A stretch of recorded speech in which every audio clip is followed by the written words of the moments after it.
شي اكيد تشنكر لكم على هذا المايك عمكم الزعيم الرعب الدليمي 702. اي نعم، يلا يبا سرسرية هنا تفرون لي عن الزعيم الرعب الدليمي اطب الدرب بعد ماكو روحة ماكو جية، راجع للشد وقافل على القضية، سمعوني صلوات المحمدية وانعن ابوكم لابو حتى العلوية، ونيش خواتكم اللي يقبلون حيدرية.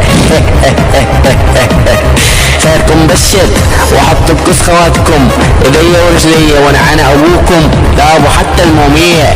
يلا ولد السكسية ولد السحقية لعني جمهاتكم يشهد الله علي عن الزعيم الرعب الدليمي، وذكروني حتى بالمرجعية وكتب تاريخ مو بس بالتاريخ لا حتى بكتاب الاسلامية. قبل شاف سرسرية الزعيم الرعب الدليمي كان هنا.